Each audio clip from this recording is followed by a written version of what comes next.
Homer talks about high technology information in the age of bows and shields.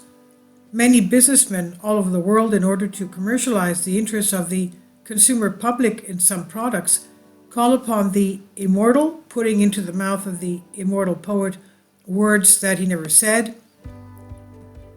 The fruit, the last fruit, refers to a fruit, the pear, claiming that Homer had characterized it as a gift from the gods to underline the many beneficial properties it has for the human body, but he has never said anything like that.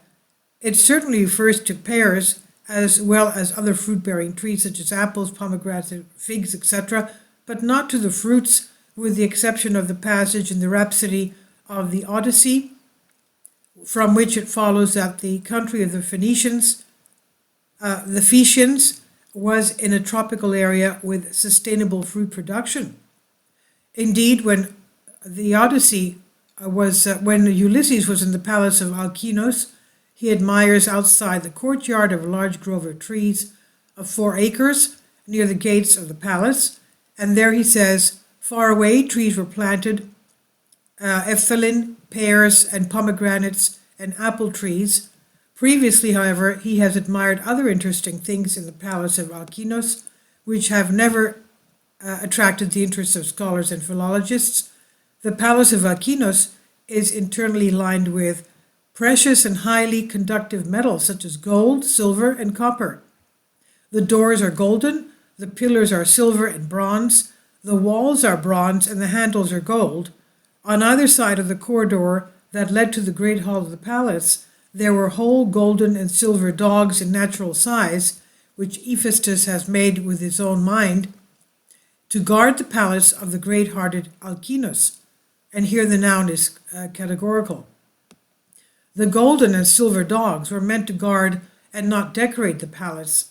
But how could these statues guard the king? Let's remember, I did upload a video concerning the throne of Solomon, the son of David. David was the second king of Israel, ancient Israel. Solomon, his son, was the third. He had many steps going up to his throne, and his throne was, each step was flanked by a lion, and the lions' heads would turn as the King Solomon, was going up each step, following him, looking at him. I guess it was like a pressure plate on each step that would cause the robotic lion's heads to turn towards the king as the king was going up the steps. So this thing here talks about gold and silver dogs meant to guard and not decorate the palace. But how could these statues guard the king? Perhaps the answer is found in the verses of Rhapsody S of the Iliad, where during the description of the shield of Achilles that Hephaestus made, it's revealed that the lame god, that is Hephaestus, made for him golden maidens who had minds and spoke and had learned to do all jobs serving God. So Festos had built robots, it looks like. And he had even built self-wheeled vehicles that took him into the assemblies of the gods. So doesn't this shocking information of Homer keep the experts busy? Was Hephaestus the hard drive of ancient technology? And again, the Odyssey, we learned that the golden and silver dogs guarded the palace of the big-hearted Alcinous. However, and from what enemies did they protect him?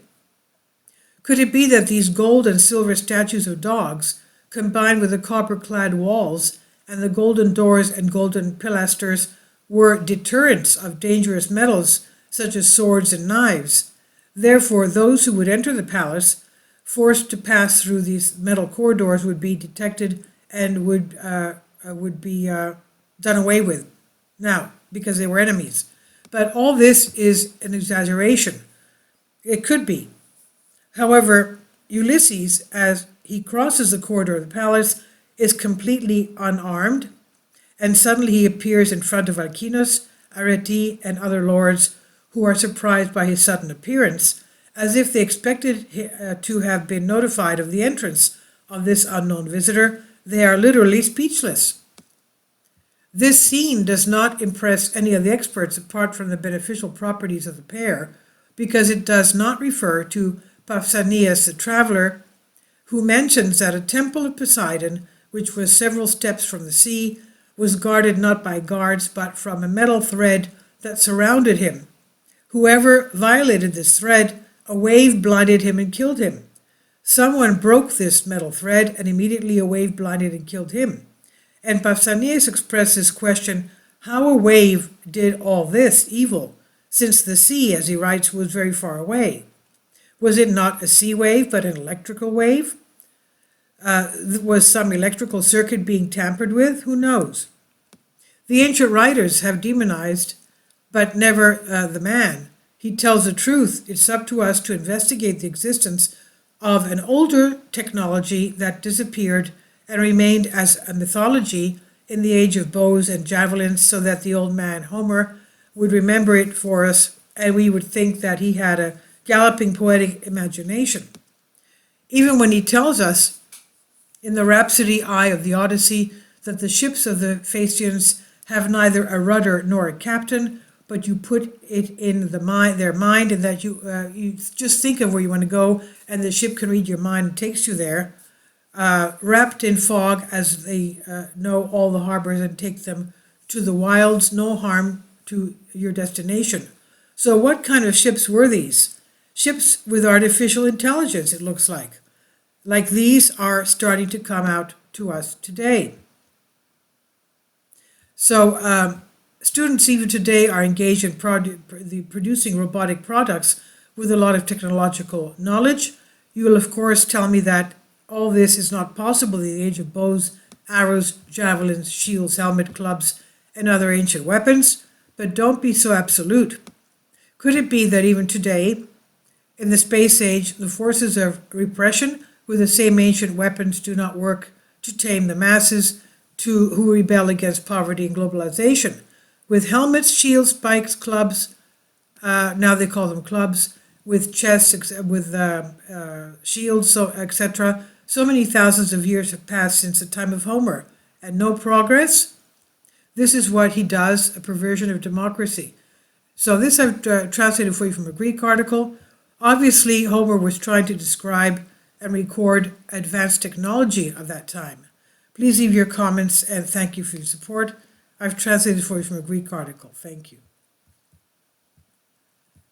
Kindly support my Patreon account. The daily posts are 5 videos daily, and they are totally different from what I have on my YouTube channel.